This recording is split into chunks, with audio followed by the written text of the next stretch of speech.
नवीन वर्षामध्ये ज्याप्रमाणे लोकसभेचं वादळ महाराष्ट्रामध्ये धडकत आहे, युतीच्या चर्चा, महागाव आघाडीच्या चर्चा यानं रान पेटून उठलंय.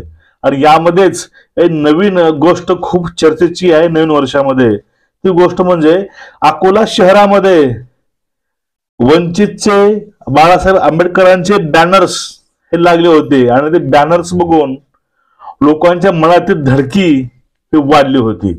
आणि दुसरा होता मुद्दा, तो मुद्दा म्हणजे प्रकाश आंबेडकरांवरती प्रतिक्रिया दिलेली आहे रामदास आठवले यांनी.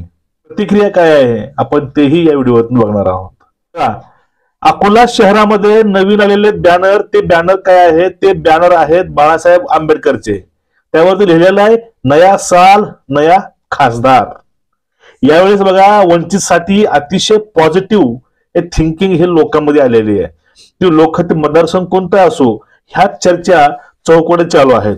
प्रत्येक वर्षी प्रत्येक इलेक्शनच्या वेळेस ह्या गोष्टी आपल्याला पाहायला मिळत नाहीत, पण या वर्षी बाळासाहेबांची जी वंचित आघाडी आहे ह्या वरती न्यूज खूप चालू आहेत. 2019 पेक्षा जास्त यावेळेस फोकसमध्ये हा वंचित बहुजन आघाडी आलेला आहे. आणि 2024 जे इलेक्शन लोकसभेचं आहे त्यामध्येच खरंच चमत्कार हे वंचित आघाडी करू शकते. पण यावरती एवढं असतानाच एक गौप्यस्फोट केलेला आहे रामदास आठवले, म्हणजेच आरपीआयचे रामदास आठवले हे पण मत घेऊ शकतात कुणाचे?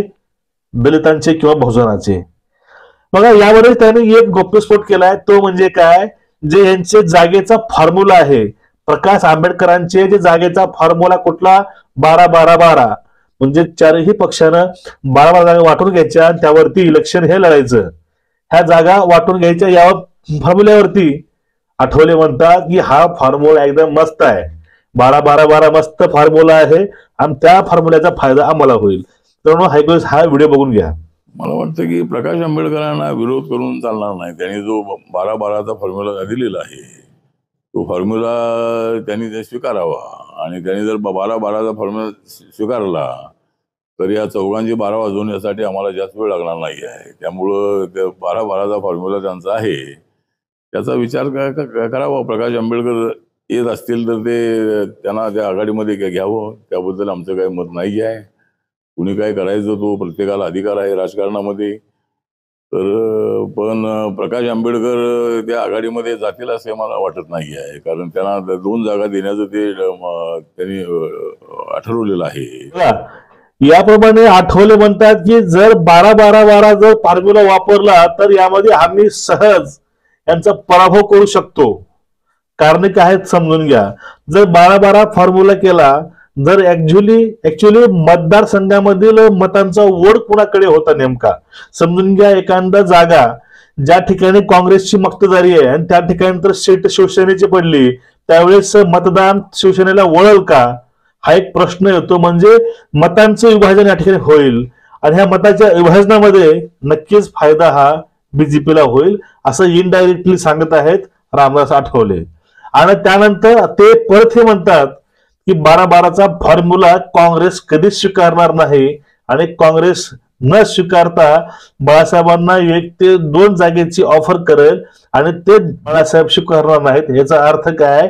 जे ही युती आहे ती महाविकास आघाडीची युती होणार नाही. म्हणजे महाराष्ट्रामध्ये 4 पक्ष आहेत, ते 4 पक्ष एकत्र फक्त ह्या कारणास्तव येऊ शकत नाही असं स्पष्ट मत हे रामदास आठवले यांनी दिलेले आहे.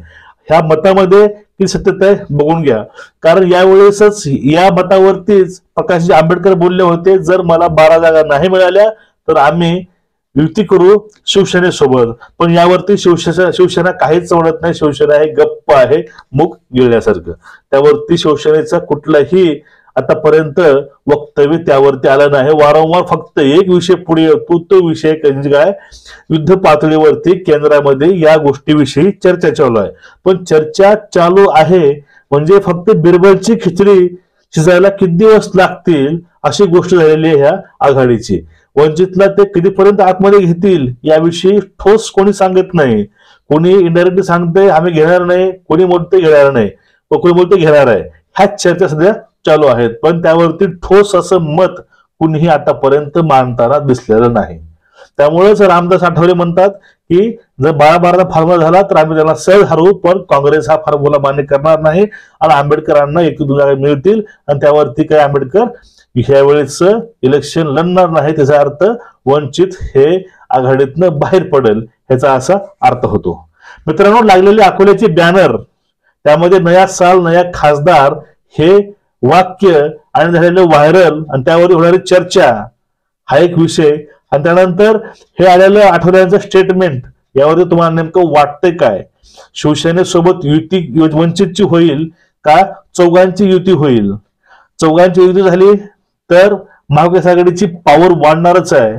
जर युती नाही झाली तर महाविकास आघाडीची पॉवर कशा प्रकारे वाढेल आणि याचा पूर्ण तोटा होईल की फायदा होईल महाविकास आघाडीला, हे आपलं वेळ सांगेल.